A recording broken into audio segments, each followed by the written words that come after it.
ఏం చెప్పదలుచుకున్నారు ఈ సభకు సంబంధించి? ముందుగా మీడియా మిత్రులకు చాలా చాలా కృతజ్ఞతలు. ఇక్కడ ఈ సభకు నన్ను ఆహ్వానించినందుకు అండ్ మోర్ ఓవర్ సభ పెట్టినందుకు కూడా మన సుధీర్ రెడ్డి గారు ఎవరైతే ఉన్నారో సార్కి కూడా చాలా చాలా థ్యాంక్స్. త్వరలో వచ్చిన నిరుద్యోగులకు కూడా చాలా చాలా థ్యాంక్స్. అయితే ఒక్క విషయం చెప్తాను నేను. ఈరోజు రేవంత్ రెడ్డి గారు కాంగ్రెస్ ప్రభుత్వం వచ్చినవి రెండు నోటిఫికేషన్లు అండి. ఒకటేమో లిక్కరు, ఇంకొకటేమో ఎలక్షన్ నోటిఫికేషన్. అంతేనా కాదా? Liquor election notification. ఇందులో ఎవరు ప్రయోజకులు అయ్యారు అనేది రేవంత్ రెడ్డి గారే చెప్పాలి ఈరోజు. అయితే ఈరోజు మన రాహుల్ గాంధీ గారు ఎవరైతే చిక్కడపల్లి లైబ్రరీకి వచ్చి మేము మీకు అది ఇస్తాం, ఇది ఇస్తాం, బేరోజ్గారీ ఇస్తాం, అన్ని జీవోలన్నీ క్యాన్సిల్ చేసి కొత్త జీవోలు తీసుకొస్తామని ఏదో బడా పెద్ద పెద్ద మాటలు మాట్లాడారు.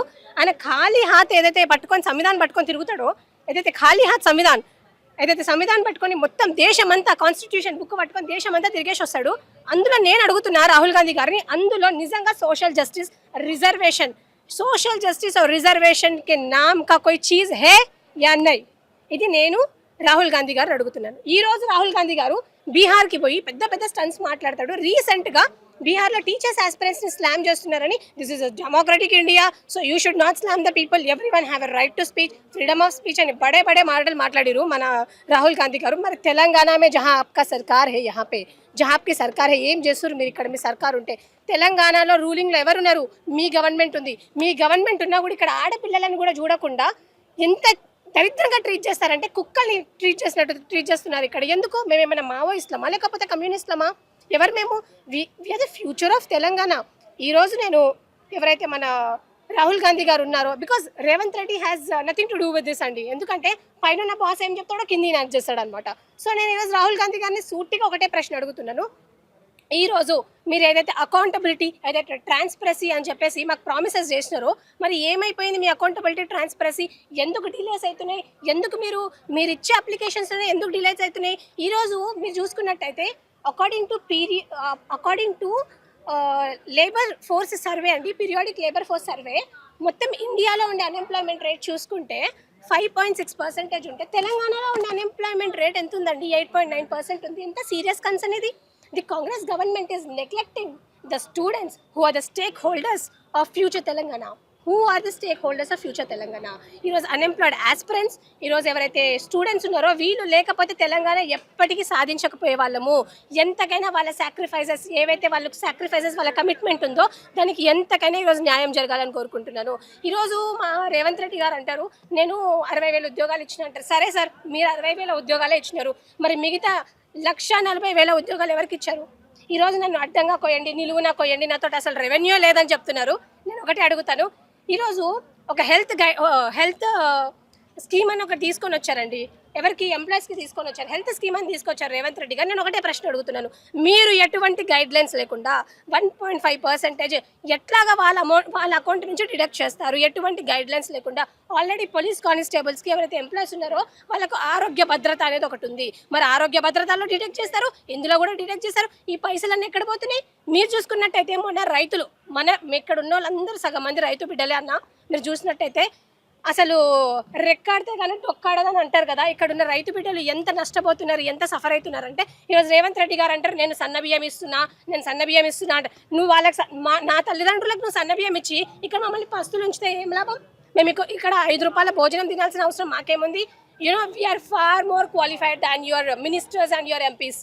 కానీ మీరు ఈరోజు అయితే చేస్తున్నారో, మీరు ఎంతసేపు డబ్బులు దండుకోవాలా, ఎంతసేపు రెవెన్యూ దండుకోవాలి, ఇది మాత్రం తప్పితే ఎక్కడ కూడా మాకు ఎంప్లాయ్మెంట్ ఇవ్వాలనే ఆలోచన ఎక్కడ కూడా లేదు. ఒకవేళ ఉండుంటే ఈరోజు తెలంగాణ రాష్ట్రం ఇలా ఉండేది కాదు. నేను ఇంకో విషయం అడుగుదాం అనుకుంటున్నాను రేవంత్ రెడ్డి గారిని. ఎవరైతే రైతులు ఉన్నారో, మా కుటుంబాలు చాలామంది, మేమందరం రైతు బిడ్డలమేనండి. ఇక్కడ మా రైతు బిడ్డలు ఎవరైతే ఉన్నారో వాళ్ళకు కూడా చాలా నష్టం జరుగుతుంది. వాళ్ళ తరపున కూడా నేను ఒక నిమిషం మాట్లాడదాం అనుకుంటున్నాను.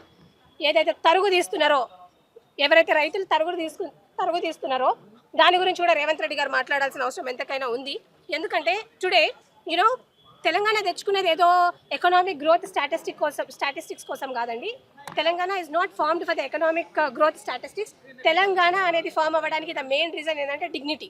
మా డిగ్నిటీ కోసం మేము తెలంగాణ తెచ్చుకున్నాం. ఈరోజు మస్తు మంది మాట్లాడుతున్నారు, పక్కన రాష్ట్రాల లీడర్లు కూడా మస్తు మంది మాట్లాడుతున్నారు.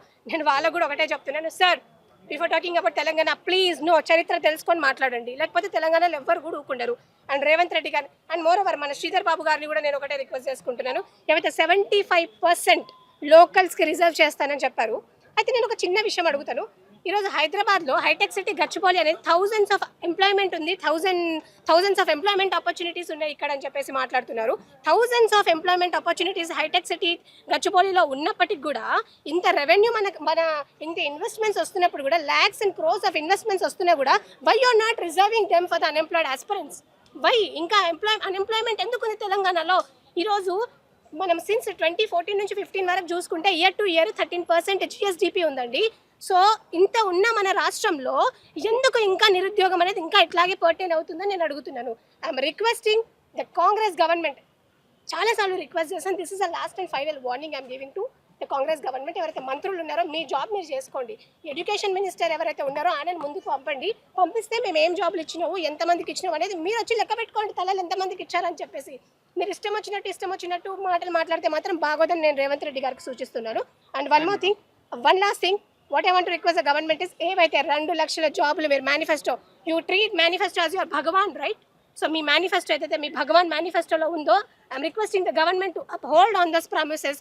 ఏవైతే మీరు రాష్ట్రాన్ని కల్లోలం చేస్తున్నారో గుర్తుపెట్టుకోవాలి రేవంత్ రెడ్డి గారు. మళ్ళీ ఎలక్షన్స్ వస్తాయి, అప్పుడు మేము మీకు ఓట్లు వేస్తేనే మీరు గెలుస్తారని చెప్పేసి నేను ఇక్కడి నుంచి వార్న్ చేస్తున్నాను. Thank you. నేను నా గ్రాటిట్యూడ్ 40 లక్షల తరపున సుధీర్ రెడ్డి సార్కి ధన్యవాదాలు తెలపాలని కోరుకుంటున్నాను. ఎందుకంటే నేను 10 రోజుల నుంచి సార్తో ఉంటున్నా. బేసిక్గా చాలామంది 2.5-3 సంవత్సరాల నుంచి నన్ను మీరు మీడియా వాళ్ళందరూ గమనిస్తూ ఉన్నారు. కనీసం గేట్ల దగ్గర కూడా రానియలేదు. అసొంటిది సుధీర్ రెడ్డి సారు గతంలో కూడా అధికారంలో ఉన్నప్పుడు కూడా Group 2 పోస్ట్పోన్ కావడానికి ముఖ్యమంత్రి గారి కాడికి పోయి పట్టుబట్టి మరీ ఒక ఎమ్మెల్యే ముఖ్యమంత్రి విన్నాడంటే ఎంత ప్రాధాన్యత ఉంటుందో వీ కెన్ అండర్స్టాండ్. అప్పుడు కూడా నిరుద్యోగుల కోసం సార్ పోస్ట్పోన్ చేసి అప్పుడు నిరుద్యోగుల పక్షాన ఉన్నాడు అధికారంలో ఉన్నప్పుడు. దాని తర్వాత ఏజ్ రిలాక్సేషన్ కూడా సుధీర్ రెడ్డి సారు అప్పుడు కూడా వచ్చి ఏజ్ రిలాక్సేషన్ కోసం కూడా ఫైట్ చేసి అది కూడా సాధించిండు. ఇప్పుడు కూడా మళ్ళీ ఇప్పుడు నేను మొన్న కేటీఆర్ సార్ దగ్గర కూడా కలవడం జరిగింది. ఇప్పుడు పెద్దగా నేషనల్ మీడియా, ఎన్డీటీవీ ఛానళ్ళు, పెద్ద ఛానళ్ళు, నేషనల్ ఛానల్స్ ఏమున్నాయో అవన్నీ కూడా రేపు నెక్స్ట్ ప్లాన్ కూడా దానికి కూడా సుధీర్ రెడ్డి సార్ సపోర్ట్గా ఉంటున్నాడు. ఇది main Sudheer Reddy sir gratitude చెప్పాలనేది 40 లక్షల తరపున చెప్తున్నా. రెండో అంశం ఏంటంటే వీళ్ళు నోటిఫికేషన్లు ఏరా బాబు అంటే ఫస్ట్ ఏం చెప్పిర్రు, ఫస్ట్ ఎస్సీ కమిషన్ అని చెప్పిర్రు. 3 నెలలు గడిచింది. మళ్ళీ ఏమరా బాబు అంటే బీసీ కమిషన్ అన్నారు, బీసీ రిజర్వేషన్ అన్నారు. శాంతికుమారి అధ్యక్షతన కమిటీ వేసింది, ఆ నివేదిక రావాలన్నారు. ఎస్సీ రిజర్వేషన్ టాపిక్ పోయింది, బీసీ రిజర్వేషన్ పోయింది, తర్వాత లోకల్ బాడీ ఎలక్షన్లు పోయినాయి. ఇక దాని తర్వాత శాంతికుమారి నివేదిక అన్నాడు, దాని తర్వాత సిలబస్ కమిటీ మార్చాలన్నాడు. 10 అబద్ధాలు ఆడిండు. దాని తర్వాత రాహుల్ గాంధీ వచ్చి ఆడ చిక్కడపల్లికి వచ్చి ఏదో ముచ్చట చెప్పిండు. ఆ ముచ్చట ఎటుపోయిందని అడుగుతున్నా. దాని తర్వాత మళ్ళీ ప్రియాంక గాంధీ గారు వచ్చి సరూర్ నగర్లో ఉపన్యాసాలు ఇచ్చింది, ఉద్వేగపూరితమైనటువంటి ఉపన్యాసాలు ఇచ్చింది. ఆమె ఎక్కడ పోయిందని చెప్తున్నాం. ఈ విధంగా కేటీఆర్ సార్ కూడా మేము ప్రత్యక్షంగా కలవడం జరిగింది. దాని తర్వాత నేషనల్ మీడియాలో ఇంకా ఉవ్వెత్తన చేయాలనేది కూడా దీని మీద ఉన్నది. దాంతోపాటు ఈరోజు 40 లక్షల మంది ఉంటే 3,000 ఉద్యోగాలు ఇస్తే అది ఎందుకు సరిపోతుంది అనేది కూడా మళ్ళొకసారి ప్రశ్నిస్తూ ఉన్నాను. దాంతోపాటు ఇక్కడ నేను 100 గంటలు పనిచేసి ఇవన్నీ కూడా పవర్ పాయింట్ ప్రజెంటేషన్ చేయడానికి చేసిన మీరు వీకెండ్ అందరూ కూడా మీడియా వాళ్ళు క్లియర్గా చూపించాలి. సో ఇక్కడ మనం కనుక చూపిస్తే మినిస్ట్రీ ఆఫ్ పోస్ట్ ఎన్ని ఫిల్ చేసారు అనేది ఇక్కడ ఉన్నది. దాని తర్వాత మినిస్టర్ వైజ్ వేకెన్సీస్ ఎన్ని ఉన్నాయని చూపిస్తున్నాము. బీఆర్ఎస్ వాళ్ళు 78% ఉంటే ఇండియన్ నేషనల్ కాంగ్రెస్ వాళ్ళు 21%. 70,000 అని చెప్తా ఉన్నారు. నేనేం డిమాండ్ చేస్తున్నా అంటే వైట్ పేపర్ రిలీజ్ చేసే దమ్ము డేర్గా మీకు వైట్ పేపర్ రిలీజ్ చేసే దమ్ము మీకున్నదాన్ని కాంగ్రెస్ ప్రభుత్వాన్ని నేను ప్రశ్నిస్తూ ఉన్నాను. దాని తర్వాత ఇక్కడ ఏ సంవత్సరంలో ఎన్ని ఇచ్చారు? 2022లో 33,204 ఇస్తే 2023లో 14,299 పోస్టులు ఇస్తే 2024లో 10,277 పోస్టులు ఇచ్చారు. 2025లో 2,350 పోస్టులు ఇచ్చారు. 2026లో 20 పోస్టులు ఇచ్చారు. ఇవన్నీ కూడా నేను చాలా అథెంటిక్గా 100 గంటలు పనిచేసి పవర్ పాయింట్ ప్రజెంటేషన్ చేస్తున్నా. రేపు నేషనల్ మీడియా వస్తుంది, ఆ నేషనల్ మీడియా ముందర కూడా చెప్తా ఉన్నాను. ఇంకో అంశం ఏం చెప్పాలనుకుంటున్నా అంటే వేకెన్సీస్ ఎన్ని ఉన్నాయని చెప్తా ఉన్నారు. వేకెన్సీస్ మేము ప్రభుత్వం చేయాల్సిన పనిని నేను 100 గంటలు పనిచేసి నాకేం కర్మ.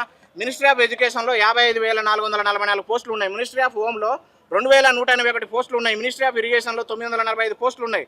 మినిస్ట్రీ ఆఫ్ హెల్త్లో 6,000 పోస్టులు ఉన్నాయి. మినిస్ట్రీ ఆఫ్ ఎలక్ట్రిసిటీలో 5,368 పోస్టులు ఉన్నాయి. వీళ్ళు చెప్పినట్టు అరౌండ్ 2 లక్షల ఉద్యోగాలు ఇస్తే ఇప్పుడు 60,000 ఉద్యోగాలు ఫిల్ చేస్తారు. 140,000 ఉద్యోగాలు ఖాళీగా ఉన్నప్పుడు 140,000 ఉద్యోగాలకు భర్తీ చేయాలి కదా. మరి 3,000 ఇస్తే ఎవరి ముక్కలు పెడతాడు, ఎవరికి సరిపోతుంది అనేది కూడా ప్రధాన డిమాండ్. ఈరోజు 2.5 సంవత్సరాల నుంచి ఇప్పుడు ఎక్కడ పోయిండు ఆ బుర్ర వెంకటేశం గారు నిన్న ప్రెస్ మీట్ పెట్టి వార్నింగ్ ఇస్తుండు. అనవసరంగా మాట్లాడితే చట్టపరమైన చర్యలు తీసుకుంటామని చెప్తా ఉన్నారు.